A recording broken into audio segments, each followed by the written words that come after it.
Good morning, folks. Dave Schmidt here. It's Sunday morning, December 22nd, and I want to give you a follow-up to the video that I had done a couple of days ago talking about it may finally be here. And in that video, I talked about how I saw why we had had so many delays on the Reval issue. But before I do that, I want to say thank you. Thank you so much to all of the support that you have been giving and bringing my way. Thank you for your emails. Thank you for your comments. And yes, I am always more than willing to answer your questions. Please don't hesitate. If you have questions, if you have concerns, I do my best. What I share with you is my opinion. And as you know, there's lots of different opinions out there. But I'm here to serve you. It's a pleasure for me. It's a delight for me to do that. You make my day when you share the comments and even when you bring the questions. But just please understand that sometimes I may not be able to get back to you right away because I'll put out a newsletter like this, whether it's video or it's in writing, and within a day sometimes I'll get 200 emails come in. But please, don't think that you're not taking up my time. This is what I do. And you have been wonderful in your support for me. And also on that word, remember it was about 3 weeks ago that I had shared with many of you about the whole idea of the circle of giving. That I've had about 30 years of a background and history of being around nonprofit fundraising. And I've said when sometimes something seems to be getting into a log jam, you break the jam by starting by being the giver. And it's back to what Jesus had to say, give and it shall be given unto you. In that, I had put out a challenge to many of you to do whatever it is within your means, but I told you what I was doing. I was going to make a commitment to give away at least 50 dinar per day. And I've been doing that. And I've been able to receive the blessings from you. And folks, when you make contributions to me, you get to know that I take a good part of that money and I go out and I give it away because I keep the circle going. So I want to thank you for the gifts that have been coming my way during the Christmas season that is here. And also just to note, until the Reval comes through, folks, I am dependent upon your contributions. That's how I pay my rent, pay my bills, fix my car, etc. and stuff like that. But let's move on here.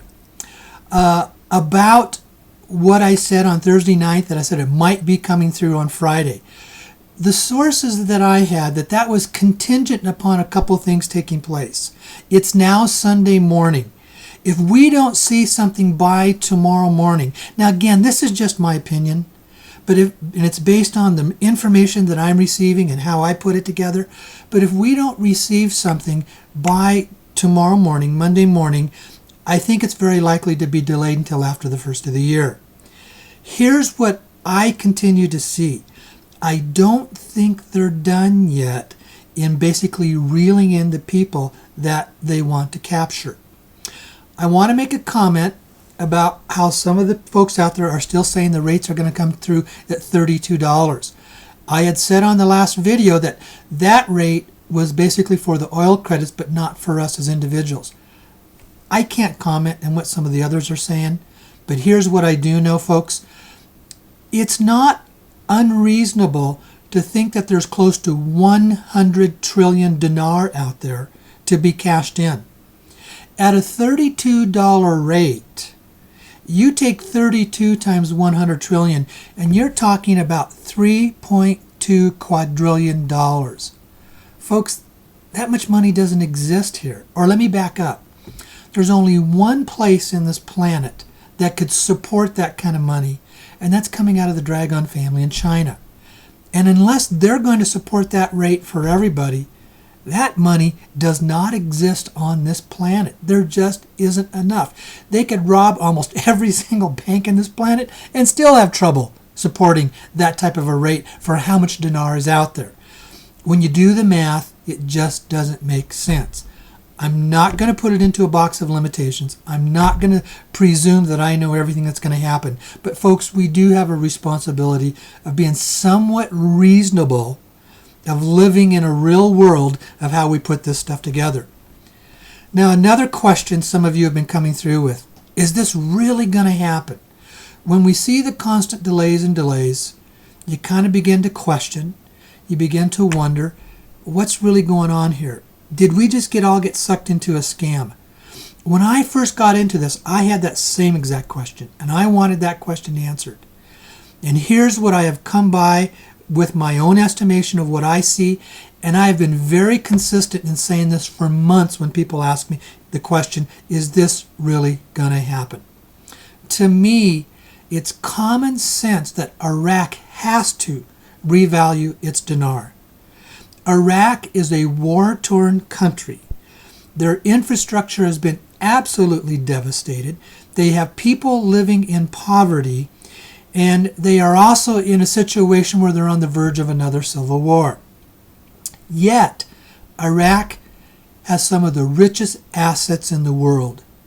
They are a country that it would be similar to say they're sitting on top of a gold mine and they don't even have the shovels to dig out the gold. They can't recover their country until they revalue their currency. They need that currency revalued to rebuild. And rebuild is what they want to do. They want to get back to being a healthy country with a healthy economy, with a wonderful culture of where they were prior to 1990 when Saddam Hussein invaded Kuwait. But to do that, the currency has to revalue. And that's why I have always said it's common sense, it's going to happen. It's not a question of if, it's only a matter of when and at what rate. Now, on the next step on that, you know that I firmly believe in the existence of the Dragon family in China. And the reality is they're the ones who are footing the bill. For a revaluation to take place, somebody has to pay the bill. Somebody has to come up with the trillions of dollars that we're all supposed to receive. And they are the ones that have the capability. So obviously, in the bottom line, they're the ones that are calling the shots. We can take a look at this and say, no, it's the Central Bank of Iraq. No, you can say it's the U.S. Treasury. No, you can say it's the International Monetary Fund. None of those are making the decisions if there isn't the money to pay for it at the rates that we are assuming. And those rates, as you have heard me said, I'm assuming those rates are in that right around that $3.87. Now, when it comes to the dong, as I said again, that's a different story. That's dependent upon a global currency reset, and we just don't get hardly any intelligence around that. So, I wanted to give this update to you. I have a hunch, because of the way things have developed, I'm talking to you now, it's on Sunday morning, we're probably not going to see it until after the first of the year. Now, with that comment, I know some of you could be disappointed. Some of you may have been hoping on being able to have this money for Christmas. Some of you are saying there's a lot of people out there that are really hurting. And may I make a comment on that, folks? This reval isn't about you and me and about 1.5% of the people in the United States and another small percentage of people around the world. It's not about a very small percentage of people getting rich. That's not what this is about. You and I may have friends who think that are hurting, and we sometimes forget there are almost 4 billion people on this planet that live on less than $2 a day. This reval is about a change in the history of the human race on this planet.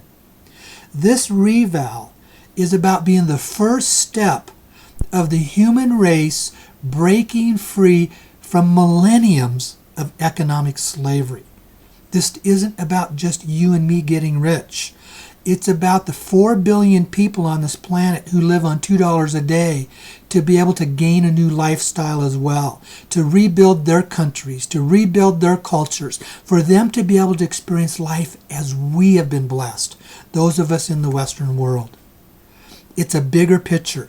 And for that bigger picture to develop, it means that the people who have dominated and controlled the world's money supply for millenniums, the people, the ultra-wealthy, very small percentage of people that we call the cabal, where they have dominated the world's money supply, they have kept us into a form of economic slavery.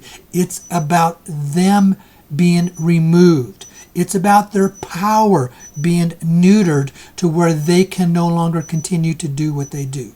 Will they still be out there? Yeah, a lot of them will. Will they still exist? Yes, a lot of them will. But it's about the removal of their ability to have power and control over you and I and the billions of people on this planet. This is the first step of being set free from an economic slavery that has been there for millenniums. With that happening, folks, it's extremely important that we be a people of grace, a people of forgiveness, a people of compassion, and a people of love. It's important that we continue to exude that energy toward others. And in conjunction with that, it's extremely important that we don't become over-judgmental and over-critical to those who we think that are constantly wrong with the reports that are coming forward. This picture, what is going on behind the scenes, is much, much bigger than any of us know. There's a lot of stuff going on behind the scenes that we are just not aware of. And with that, it's important that we don't fall into attitudes of negativity, judgmental, criticalness, and anger towards somebody else getting something that we're not getting. Be thankful. Have the attitude of gratitude. Have graciousness and love toward others. And I don't say that just because it's the Christmas season. That is the power and the energy that changes our world. We are on the verge of being given a gift that we didn't really do anything to earn. It's coming to us in graciousness. It's coming to us without us doing anything, without going out and creating jobs or businesses to bring this money our way. And it wasn't because we inherited it from a rich uncle or some rich parents. We're just being graciously given this opportunity. And with that comes the responsibility to give back, to pay it forward. And right now, what we can do is be in the season of graciousness, loving your neighbor as yourself. Christmas is a couple days away, folks. I am choosing this Christmas season to let it be one of the best Christmases I have ever had. Not because of money, but because there is a graciousness in my heart that I am experiencing, and there's a peace within my life that I've never experienced before. It's something I have been working on. It's something I strive toward. It is something that I endeavor to have in my life because I also realize it is something that money can't buy. Now, does money help in certain ways? Oh, of course it does. Yes, it does. And we all want it, and we all anticipate it coming. But we can break the logjam by carrying the attitudes of forgiveness and love and compassion and being the givers. Continue to be the giver, not just in the Christmas season. Give what you can. Give what you can. If it's $1, $2, if it's giving your time, if it's just nothing but focusing on love. You will come to know that I am a firm lover of A Course in Miracles. And at the very center of A Course in Miracles is the concept of forgiveness. And what I've learned about forgiveness is as the Course defines it. It's not usually the same definition that we have within our culture. In the Course, forgiveness talks about what is a change in perception. You choose to see the world differently. And how do you see it differently? You choose to change your perception so you see the world through the eyes of God versus the eyes of the human ego. You choose to see the world and the people and the circumstances around you through the eyes of love and compassion versus the eyes of fear and greed and anxiety and guilt, and the list goes on. That's what forgiveness is. Let's be a people of forgiveness. We choose to have compassion, and we choose to see the people around us through the eyes of love. That's how God views our world. That's how we get to view this world. Thank you once again. I appreciate the fact that I can come to you here with a video. It's easier for me. I like the videos. I've shared this with some friends. I may be doing these newsletters more in video format than in written format. I'll put it out in my newsletter, and then I'll summarize in writing what I've talked about, and then you can take the time that you want to go and listen to it. I'll always try to keep these under 10 minutes so that they're quick and they're easy. But folks, we're moving forward. I'm moving forward. I'm here and I'm committed to you. I love what I'm doing that is here. This is something that fits me. It's something I believe I'm good at it. But, we all have our different gifts, and it's my pleasure to serve you. Send me an email if you have any questions. I love also your comments coming forward. Again, it's at thesedonaconnection@msn.com, or you can even send it to my personal email, daveschmidt@msn.com.